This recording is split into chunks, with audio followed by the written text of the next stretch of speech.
Hello traders, it's Saturday, November the 30th. This is John Kicklighter, Chief Strategist for dailyfx.com, here with your weekend FX wrap-up and an outlook for what we can expect in the very active trading week ahead.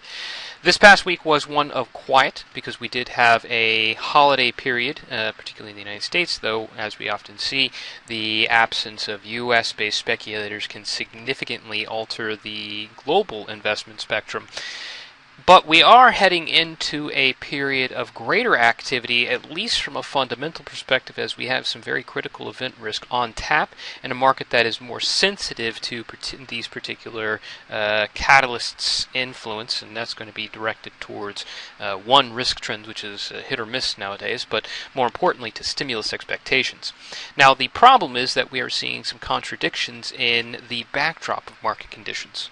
All right, so we have technicals that look like they're primed for breakout. We have fundamentals that look like they are giving us a reason to move, but we are looking at market conditions, the third component there, that creates some difficulty in transitioning from just one-day volatility into transitional momentum through either swing trades or trend trades. All right, I think a perfect representation of this is the S&P 500. Now, a lot of people wonder why I use the S&P 500 and I talk about it so often, as we are generally FX traders here, but this is a great benchmark. All right, this is a great benchmark, one, because it is a fantastic representation of risk trends, as I've stated numerous times before, but it also is a perfect measure of stimulus, or at least stimulus expectations, because the S&P 500 is not just running on the risk-on, risk-off mentality, though it is doing that. It is also a reflection of the expectations for the Fed balance sheet, the most prolific stimulus effort to this point. All right, and this has been very important to the continuation of this benchmark's run. All right, being able to avoid corrections or material corrections in risk, expectations of slower economic growth, both domestically and abroad, and it's a overall important measure for what may very well be the most important catalyst for the forthcoming months, not just risk trends, because that, as we've seen, has not been able to generate a lot of traction, at least not trend development. But we have seen a lot more activity and a lot more consistency from competitive stimulus efforts. All right, and since this is such a fantastic representation of this, expect the S&P 500 to be evaluated pretty consistently here. Now, looking at the S&P 500, you can see this is a fantastic reflection of the short-term pent-up activity conditions that we currently have. We have a very narrow wedge here that has come after a remarkable run, a multi-year run, going all the way back from the bottoming of this financial crisis sell-off through 2009, the first quarter of 2009. But with the current conditions we have, not only is this a technical pattern looking like it's going to turn to a breakout, it's also a average true range, which is a simple volatility measure, a indication of low volatility, the lowest that we've had since way back here in February. All right, so there is a lot of pressure to this pair, and it doesn't necessarily have to call a reversal. Doesn't have to be directionally biased, although if we are putting a directional bias on this, the prevailing trend is the one that we usually most often comes to pass, and continuation would thereby be more likely. But we can see this more as an activity gauge, going from extreme quiet to more normal levels of quiet. This is a concept that I discussed in depth in today's Forex strategy video, which you can see. But with this, we also have to consider that we are fighting some other influences here. Namely, I'm most concerned about the fact that we are heading into what is the most quiet month of the trading year. From 1990 on, you can see here the average performance of the S&P 500 during each of the months: January, February, March, April, May, June, July, August, September, October, November, and December, in terms of both performance and change, but also in terms of volume.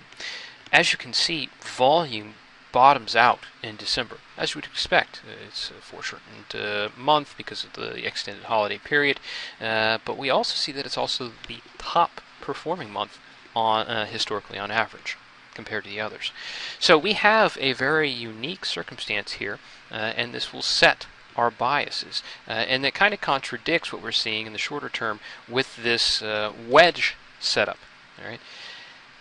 We have to balance. We have to find the balance of whether this is even more extraordinary in terms of inactivity than historical norms would suggest, whether the seasonality effect is going to be overcome and we instead find greater volatility and potentially even a trend change.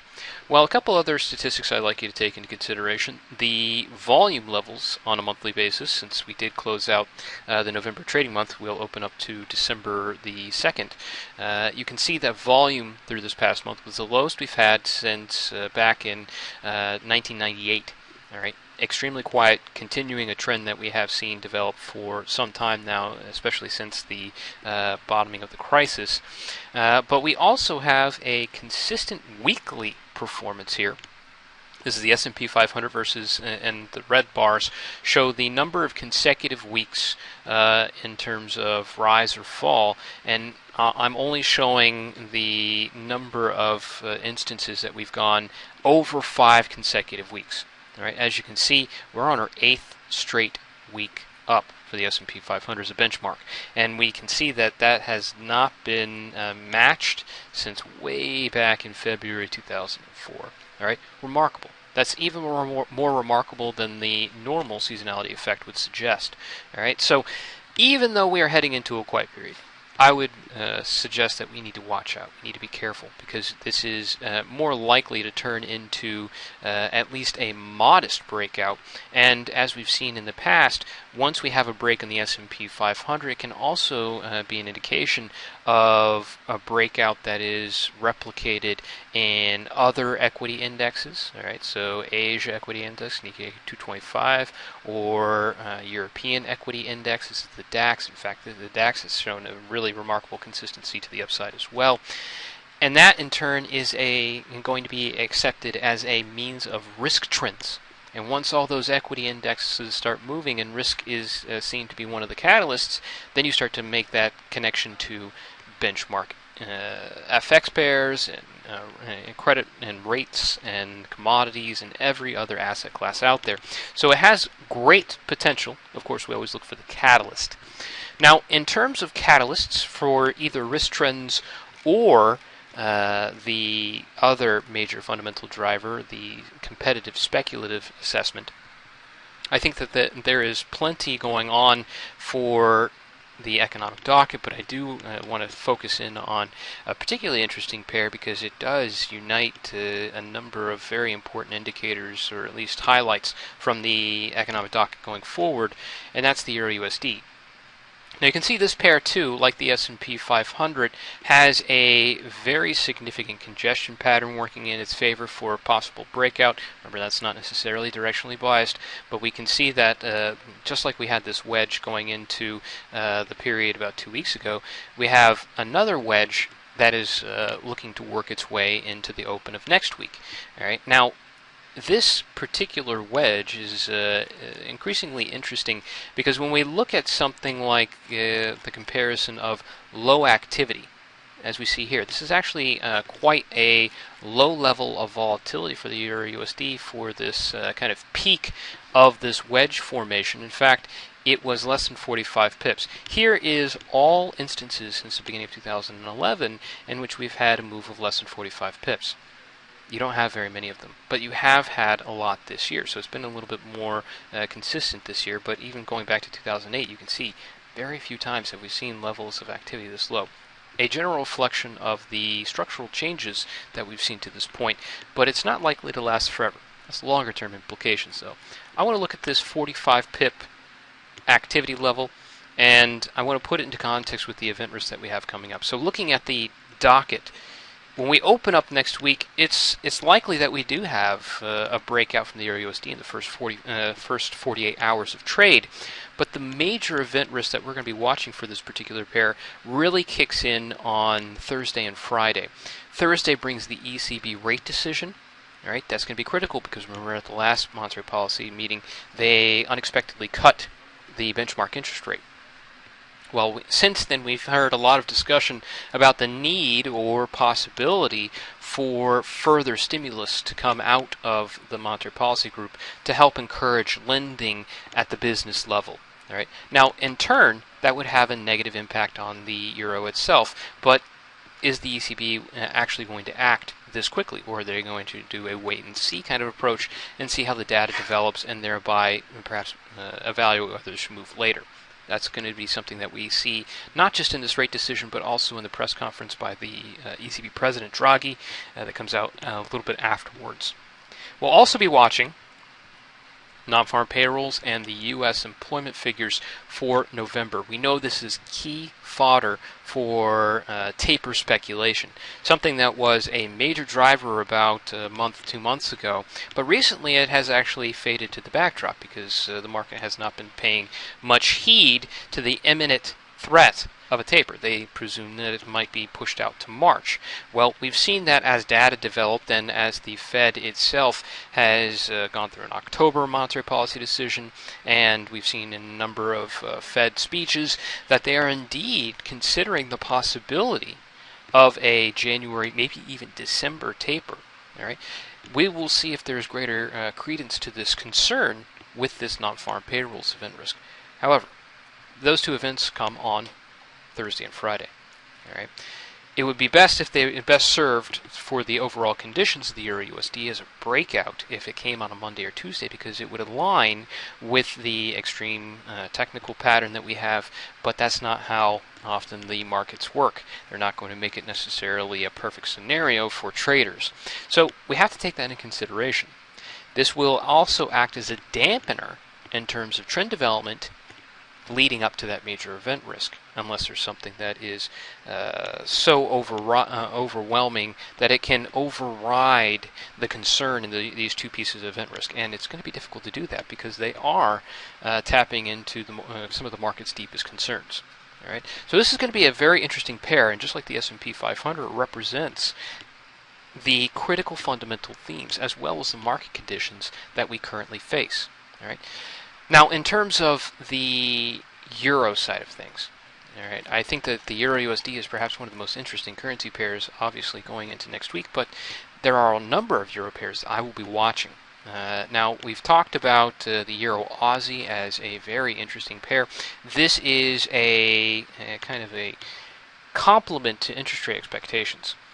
We're talking about the euro's strengthening abilities, and a lot of that is fed by diversification of reserves back into the euro, as well as a appeal or a reach for yield. Investors are going for Greek and Spanish sovereign debt, as well as other domestic assets, and they do that because they see higher rates of return, and they ignore risks like a global or a regional economic slowdown, or a struggle to actually recover from a recession, as it would be with some of these countries. But they're not necessarily concerned with those more mundane concerns, quote unquote, because they are so used to financial crises that as long as there's not a financial crisis, that might be the low-end requirement for them to actually make an investment. These are the kind of market conditions we have. But even if we were looking to reach for yield, so to speak, the Australian dollar is actually better in those regards. We do have an RBA rate decision next week, which will be quite interesting, because a lot of the market, or recently at least, we've heard a lot of discussion about the possibility that the RBA could intervene because they're concerned about the high level of the Australian dollar. Well, there's political issues with that, as well as credibility issues. Just ask the Bank of Japan and the Ministry of Finance in Japan, who have repeatedly in years past intervened on behalf of the currency to almost no impact beyond a one-day volatility event. All right, and as they subsequently tried to intervene, they were met with greater and greater skepticism. So their ability to actually control policy and control really markets at that point was severely diminished. Would the RBA make that same mistake? It's possible, but it's going to be a lower probability. I think that the RBA decision is going to be important, especially for a pair like a Euro Aussie, but all interest rate expectation based pairs. But we'll also be looking at the current account balance, which I think is probably a little bit more important, as is the GDP figure. But this is going to be a really remarkable opportunity, the Euro Aussie, and we'll also be looking at pairs like the Euro Yen. As you can see here, we've tested this former swing high of this long-term congestion period. It has made a remarkable turnaround. We were talking about this when it broke the wedge way back here, and we have come a long way since then. But we'll see if we can get continuation on this drive. But the euro itself is fraught with a number of uncertainties in the future, and it's going to be difficult for the market to continue to ignore those longer-term issues as they're brought more to the near term. So the euro yen is going to be another interesting pair. Now, I've talked about these particular euro pairs quite often. I think one that I haven't necessarily discussed as much, but I think it is perhaps growing into one of my favorite setups, is going to be the euro pound. Now, the euro pound is a remarkably interesting pair. This is actually one that has a lot of reflection of that euro-based inflow of capital, and it also pits the yield aspect against the UK, where we're seeing recovery in the financial markets in the Eurozone and a very slow climb out of recession for the Eurozone. We are seeing the UK economy grow much more quickly, and a shift away from a policy of exceptional easing to one of relative stability, maybe even tightening, is really advancing at a faster pace for the UK. That has certainly had an impact on the performance of this currency pair. You've seen we've actually come to the bottom of this descending channel.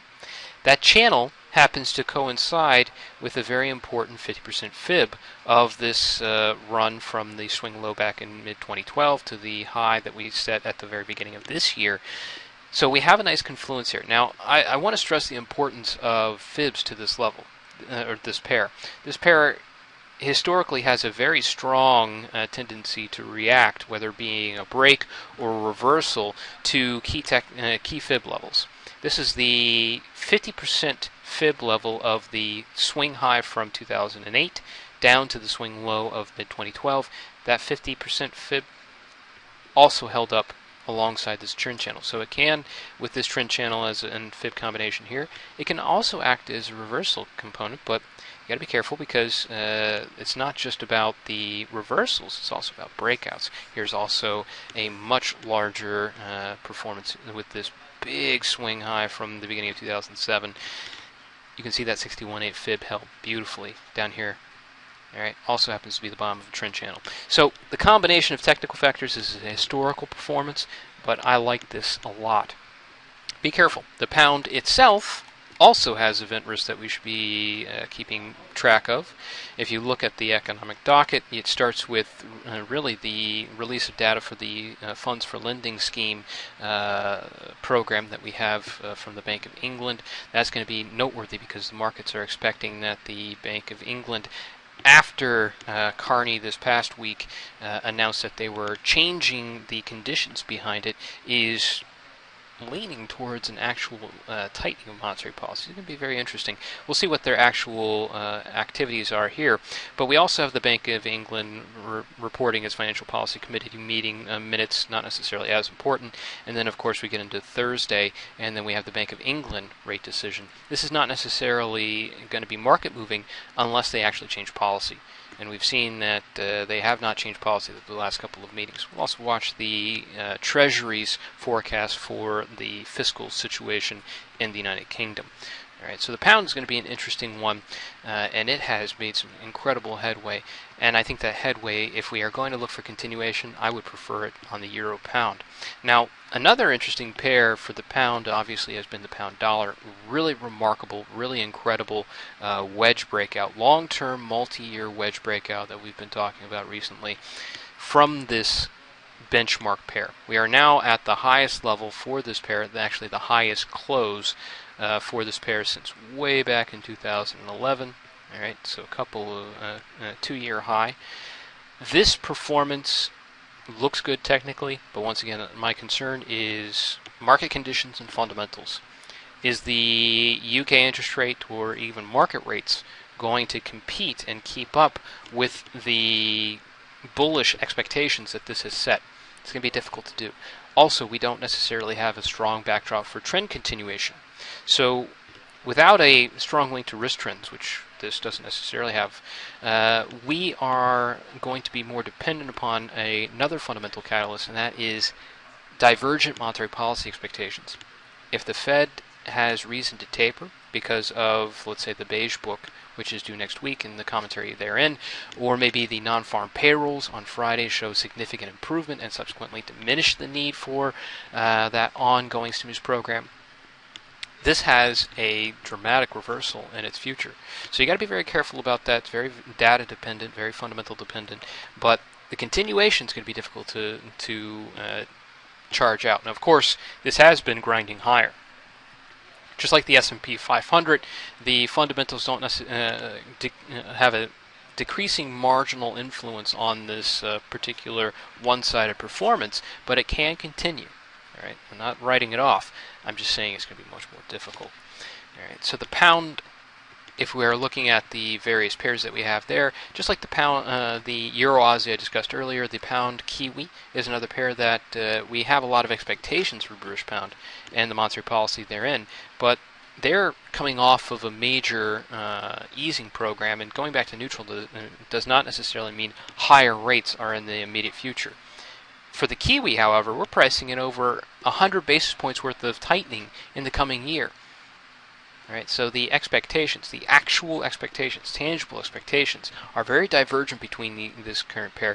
And I think that, and this is a good reason why I wanted to wait to see what happened around this level, but if this starts to take a turn, that would be fundamentally supported as long as it has the catalyst, the fundamental cues, and it has the technical move to confirm the turn. Right? This is a very interesting pair, as is a pound Aussie, although it doesn't have as distinct a technical setup, so it's not as attractive to me. Other pairs that I want to be very aware of, the Aussie dollar individually is going to be an interesting currency. As I said, we have a opening RBA rate decision Monday evening, Tuesday morning. That's going to be a very important catalyst for this pair. If it's anything along the lines of a modest uptick in the hawkish rhetoric, the Aussie dollar can see a significant recovery. Now, we talked at length about the yield expectations for the Australian dollar and how those have been improving gradually, not aggressively, but gradually, and yet it's deviated very substantially from the actual performance of the currency. Right? It's not like we have strong risk aversion trends. We're not seeing that in global equities. We're not seeing that in many other places, although there's skepticism. It doesn't necessarily indicate the expectations we see here. All right, so this is a very interesting currency if it does have any kind of shift in rhetoric that suggests we are getting towards a tightening regime, eventually getting back to rate hikes, because if this market really wants yield, this is where you get it. All right, the Australian dollar. A lot of concerns that there is going to be intervention, as I said. I think those are a little bit overblown. Not necessarily that it's impossible, but more importantly that it probably won't be effective. Very rarely are they effective, unless you're talking about the Swiss National Bank. That is not isolated just to the Aussie dollar. I like the Euro Aussie. I also like the pound Aussie, but I'm going to also keep an eye on the Euro yen or Aussie yen. If we're talking about yield, you can see that this is undervalued for the yield as we continue to see, especially the yen crosses, drive higher. I might even be influenced to an Aussie Kiwi. All right, the Kiwi certainly has a better yield forecast to it as it stands now, but the market has priced that in pretty well, and that's why we are at the multi-year lows that we are. But if the Aussie dollar makes a shift towards, at least if it started to price in even one rate hike, 25 basis point rate hike in the coming 12 months, that would be a dramatic shift in expectations, and that is not yet priced into the market. The Aussie dollar would see a rapid ascent if that were the case. All right, so something to keep in mind. And of course, it's important to remember the yen crosses as we make this very strong push higher. Looking at the yen performance, we are actually 5 consecutive weeks up now. It's still relatively new. It's not a major move. It's not comparable to the 12-week mammoth move that we had back here in through the beginning of 2013. In fact, that was the biggest consecutive move we've seen since, I believe, the 80s. But it could be a reflection of a similar tide coming. Because as you recall, back about a year ago, we started to see the speculation build up into the QE1 program for the Bank of Japan. We know that there is a high probability of a QE2 program, especially around the tax hike that's expected in April. All right, so is this going to be the same kind of situation? Are we seeing the beginning of what can be a more substantive rally? We'll have to see. But this is going to be a very interesting currency, the yen, and the dollar-yen is certainly going to lead the way. Now, continuation is probably best served on something like a dollar-yen. All right? If we're looking at alternatively at a euro-yen, which is already at its highs, or the pound-yen, which is already well beyond those highs, they're not as they don't have as much room. They don't have as much a discount to buy in at value. And if we really want to play it for yield, which most investors would want to see, at least the large investment firms, rather than the short-term speculators, something like an Aussie yen, as I said, or a Kiwi yen, would be much better served to play that kind of medium-term outlook. All right? A lot going into this next week, this next month, and this final month of this trading year. All right? Lots of opportunity. But we have to make sure that we take the opportunities that are appropriate for the market conditions we have. Short-term versus long-term trading, fundamental versus technical, or maybe carry trade versus pure speculative trade. All right? We have to make the right decisions before we make the right trades. All right? So a lot to consider, a lot to digest, but look for your setups, look for your preferred setups, and think out their scenarios over this weekend. I hope you have a fantastic weekend. And we'll do our next market wrap-up on Monday.